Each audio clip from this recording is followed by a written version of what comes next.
솔직함에도 전략이 필요하다. 상대방에게 솔직하게 대하라는 말은 단순하고 직설적인 충고처럼 들린다. 하지만 너무 직설적이거나 감정적인 메시지를 날 것 그대로 전달하면 상대방은 이를 생산적으로 받아들이지 않는다. 뭐랄까, 너 티야 소리 듣지 않고 설득할 수 있으려면 전략적인 티가 돼야 한다는 말이겠죠. 중국에는 이런 속담이 있다. 내 친구 이마에 붙은 파리를 없애려고 손도끼를 쓰지는 말라. 기본적인 뜻은 이렇다. 어떤 일을 할 때 필요한 만큼의 힘만 쓰라. 그렇지 않으면 오히려 상황을 악화할 수 있다. 진실을 둘러싸고 장광설을 늘어놓아선 안 되지만 솔직함을 대놓고 무기 삼아 상대방에게 무안을 주는 것도 현명한 전략은 아니다. 사랑하는 사람한테는 특히 그렇다. 라포르를 형성하려면 목표 달성에 필요한 적당한 크기의 세심함과 함께 적당한 정도의 솔직함이 필요하다. 상호작용의 솔직함을 가져와 어느 정도 라포르를 유지할 수 있는 방법 3가지는 다음과 같다. 첫 번째, 상대를 기만하거나 속이지 말라. 두 번째, 분명하고 객관적이며 직접적인 태도를 취하라. 세 번째, 침착하라. 불필요한 감정은 버리라.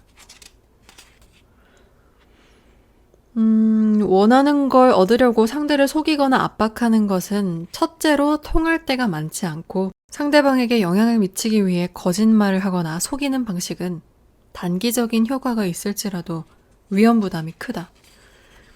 당장 성공한다고 하더라도 효과는 짧고 자칫 조사 대상이 되거나 더 큰 피해를 불러올 수 있다. 상대방이 자신이 속았다는 걸 알아채기 전까지만 주로 효과가 있다. 되도록 직접적이고 솔직한 태도를 가지라는 것이 우리가 전하고자 하는 바다. 하지만 여기에도 균형이라는 게 있다. 우리는 피하거나 주저하고 싶지 않지만 그렇다고 너무 직설적으로 굴고 싶지도 않다. 우리가 말하는 솔직함은 남을 기분 나쁘게 만드는 잔혹한 솔직함이 아니다. 분명한 메시지를 전하는 진정성과 단순 명쾌함을 뜻한다. 언쟁을 피하려는 태도는 의사소통의 장애물이 된다.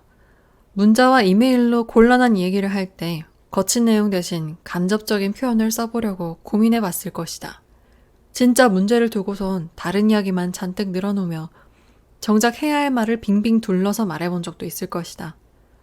이런 회피적 의사소통은 상황을 해결하기보단 악화한다. 키스라는 직장 동료가 있다고 하자. 키스는 주기적으로 당신과 프로젝트 아이디어를 논의하는데 막상 전체 회의에 가서는 전부 자기가 만든 아이디어인 것처럼 이야기한다. 이럴 경우 당신은 말을 해야 할까? 한다면 어떻게 해야 할까? 적어도 이 부분에 대해 그와 맞붙고 싶다고 생각할지도 모른다. 하지만 굳이 극적인 상황과 거친 대화를 나눠서 상황을 더 악화할 필요가 있을까 하는 생각이 들 수도 있다. 그래서 당신은 수동적인 방법을 써서 키스가 사무실의 좀도둑 같은 인간이라는 메시지를 동료들 사이에 퍼뜨리고 그를 휴게실에서 만나면 쌀쌀맞게 대할지도 모른다. 이렇게 몇 달 동안 키스를 만날 때마다 부정적인 감정을 품고 지낼 수도 있다. 물론 이렇게 대응하면 그의 태도를 바꿀 수도 없고 당신의 업무상의 공로를 공인받지도 못한다. 종국엔 최종 빅매치가 이뤄져 당신이 삿대질을 하고 이거 이름 부르면 아닐 텐데? 네임컬링은 욕하는 거 아닌가요? 키스의 물품들을 그의 책상에 내던지는 상황에 이를지도 모른다. 그럴 수도 있지. 아니면 그 문제를 언급하지 않은 채 그저 조용히 속만 끓일 수도 있다. 그래서 키즈와 함께하는 상황을 피하기 위해 부서를 바꿀 때까지 매일 자존감의 상처를 입으며 지낼지도 모른다. 이건 너무 안이한 태도다. 저러다 이제 병이 오죠. 몸과 마음의 병이 오는 거죠. 그러면 솔직하고 직접적인 태도로 나서는 건 어떨까? 키스에게 그가 업무를 논의할 때 당신을 알맞은 수준에서 인정할 필요가 있다고 말하는 것은 전적으로 타당한 일이다. 그럼 왜 이렇게 행동으로 옮기기 힘들까? 우리는 누군가에게 직접적으로 맞섰다가 감정이 북받쳐 올라 거기에 휩싸여버리는 건 물론이고 갈등 상황을 아주 어색하고 불편하게 만들지 않을까 염려하곤 한다. 그래서 종종 조용히 안으로 분을 사귀다가 어느 순간 폭발하거나 자신을 탓하며 포기하게 된다. 그러면 어떻게 직접적인 태도의 균형을 유지하면서 원하는 바를 제대로 전달할 수 있을까? 우선 내가 바라는 대화의 결과가 무엇인지 확실히 정할 필요가 있다. 사과인가? 기여를 공인받는 것인가? 아니면 이런 일이 재발하지 않도록 하겠다는 확답을 얻어내는 것인가? 목표를 정하면 이를 적확한 메시지로 만들어보자. 메시지를 정했다는 판단이 들면 거울 앞이나 더 좋게는 신뢰할 수 있는 다른 사람 앞에서 연습을 하는 것이 좋다. 그러면서 원하는 대로 메시지가 나오는지 확인하고 메시지를 전달할 땐 감정을 감추는 연습을 해보자. 짧은 대화 하나 때문에 품이 너무 많이 드는 것처럼 보이지만 시간이 허락할 때마다 이 방법을 쓰면 그렇지 않을 때보다 마음을 더 쉽게 가다듬을 수 있다는 걸 알게 될 것이다. 직장 내 괴롭힘이 발생하면 희생자로 추정된 사람을 달래거나 가해자로 추정되는 사람을 단순히 다른 부서로 옮기려고 한다. 그러면 다른 누군가가 용감하게 나서서 불만을 제기할 때까지 가해자는 같은 행동을 다른 곳에서도 계속 저지른다. 사이언스죠. 어색하고 까다로운 대화를 영원히 피할 수는 없다. 나이를 먹어서도 그런 상황이 반복된다면 어떻게 할 텐가?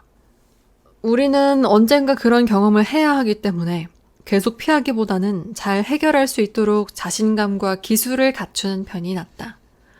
자신에게 줄 수 있는 최고의 선물은 균형 잡히고 건설적인 방향으로 직접적인 태도를 견지하는 능력이다. 드물죠? 이렇게 할 수 있는 사람이. 우리는 대화를 하면서 무언가를 생각해놓고 제때 전하지 못했을 때 후회한다. 불화를 일으키고 싶지 않아서 망설이고 조용히 있다가 나중에 후회하기도 한다. 이렇게 행동하는 이유는 대립이나 갈등을 피하고 싶어서거나 공격적이거나 부담스러운 표현을 피하면서 하고 싶은 말을 전하고자 하는 자신감이 없기 때문이다. 하지만 극한의 상황에 내몰리면 아무리 소극적인 사람이라도 직접적이고 확고한 행동을 한다. 우리 부부는 아들이 입원했을 때 구태의연한 영국 의료진을 자극해서 아들을 살린 적이 있다. 지금 숨이 멎으려고 하는데 절차를 밟으라고요? 모든 사회적 규범이 침묵을 요구하지만 마음속에선 말을 하라고 요구할 때 가끔 목소리를 높일 필요가 있다. 가만히 있으면 가만히가 됩니다. 대립을 피하려고 문제를 이야기하지 못했다가 문제만 더 커진 경험을 한 적이 있는가? 필요할 때 목소리를 내고 자기 주장을 할 수 있는 힘을 가져야 한다. 잔혹하게 굴거나 시비를 걸거나 악의를 품을 게 아니라 단도직입적인 태도를 가져야 한다. 진짜 이슈가 무엇인지를 놓고 대충 넘어가려고 하지 말자. 함께하는 시간이 부족하다고 배우자에게 말하든, 자녀의 음주와 흡연에 대한 우려를 직접 본인에게 이야기하든, 부모의 건강과 움직임이 나빠졌다고 본인에게 말하든, 어떤 상황이든 말이다. 모두 어려운 대화지만 논의하고 싶은 것에 솔직했을 때 신뢰를 쌓고 확실한 변화를 이끌어낼 수 있다. 용기를 갖고 단도직입적인 태도를 가지라. 그리고 반창고를 떼버리듯이 마무리하고 끝내라.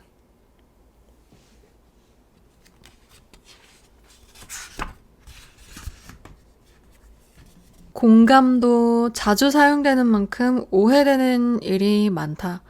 많은 사람이 공감을 연민이나 온정으로 여겨 종종 동정과 혼동한다. 하지만 공감은 어떤 사람의 생각과 느낌을 진심으로 이해하려고 노력하는 태도를 말한다. 여기엔 관대함이나 온정이 필요하지 않다. 오히려 상대방의 핵심 신념과 가치를 알아내기 위한 분석적인 자세가 필요하다. 얘가 원하는 게 뭔지 아는 것? 이 공감이란 말이죠.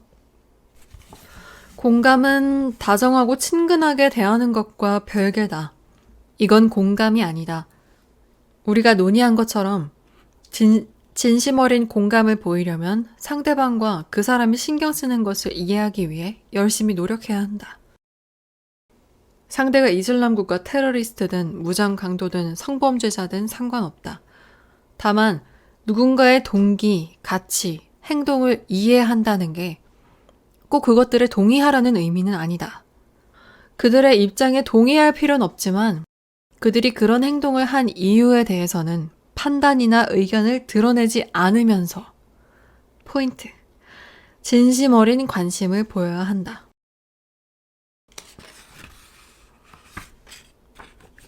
공감도 지능순이라고 해야 할까요?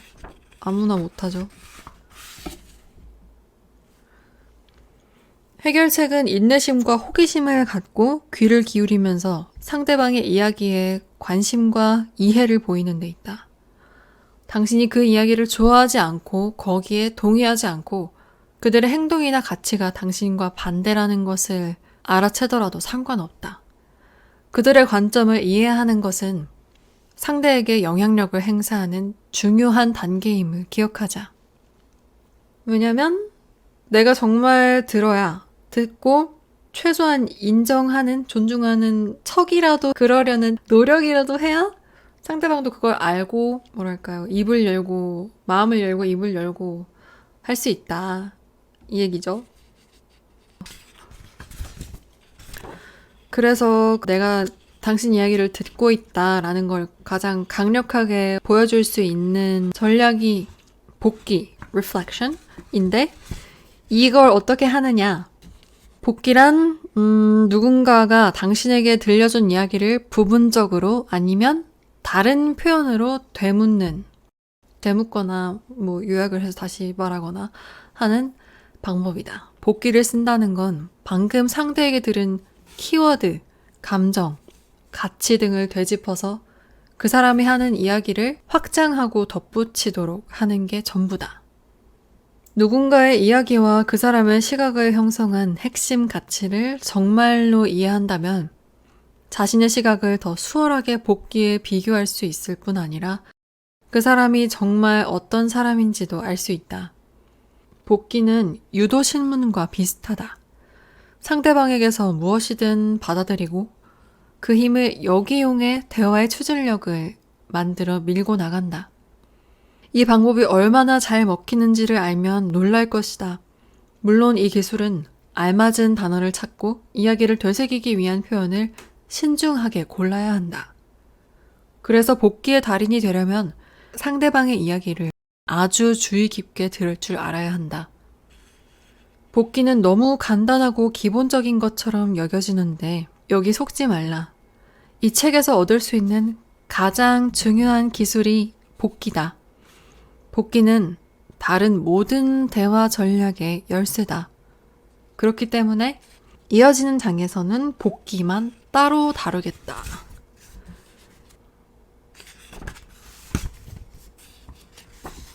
복귀는 대화가 길고 짧음과 상관없이 의사소통을 개선하는 데 유용하다. 또한 사람들이 종종 빠지는 흔한 대화의 덫을 피하도록 돕는다. 우리는 복귀에 관한 특정 기술을 가리키는 연상기호로 SONAR을 쓴다. 수중 음파 탐지기 sonar가 소리를 발사해 물체를 감지하는 방식과 마찬가지로 복귀에 능한 사람은 남의 이야기를 듣고 신호를 돌려보낸 다음 튀어 돌아오는 더 많은 정보를 듣기 위해 귀를 기울인다. 단순 복귀. 들은 이야기를 직접적이고 보통은 말 그대로 다시 언급한다. 중요한 건 복귀를 위한 적절한 단어, 적절한 표현을 선택하는 데 있다. 무엇을 더 알고 싶은가? 들은 이야기에서 중요한 건 무엇인가? 한편으로는 복귀. On the one hand, 양쪽의 상반된 시각, 상반된 감정, 상반된 증거를 상대방에게 다시 요약해준다. 당신이 문장 마지막에 무엇을 말하건 상대는 바로 그걸 더 이야기할 가능성이 높기 때문에 전략적인 태도를 취해야 한다. No arguing. 언쟁 금지. 언쟁이나 합리화에 나서는 대신 논쟁적인 부분을 검토하고 반박은 피한다. 여기선 그러니까 네가 나한테 말한 이야기는 이나 그 부분은 더 이야기해 줄래? 같은 표현이 도움이 될 뿐더러 맞대응식의 언쟁도 막아준다. affirmation 긍정 기반이 될 만한 긍정적인 요소를 적극적이고 확실하게 찾아내고 부정적인 요소는 무시한다. 긍정적인 요소는 부정적인 발언이나 행동에 묻힌 것 같더라도 변화의 발판이 되는 만큼 샅샅이 찾아내라. reframing, 재구성하기. 다른 말로 바꾸거나 요약하거나 아니면 당신이 제시할 수 있다고 생각하는 더 깊은 감정이나 가치를 나타냄으로써 들은 이야기를 복귀한다. 네가 한 얘기를 들어보면 이게 너한테 가장 중요한 것 같아. 재구성하기는 대화를 다음 주제로 이끄는 중요한 질문으로 이어질 때 가장 효과적이다. 이건 약간 짜증나는 것 같은데? 부모님이? 그러니까 한편으론 넌 정말 피곤하고 하지만 다른 한편으론 네가 숙제해야 한다는 걸 아는구나. 이거 약간 짜증나지 않나요? 이렇게 하면? 나머지는 직접 읽어보시는 걸로.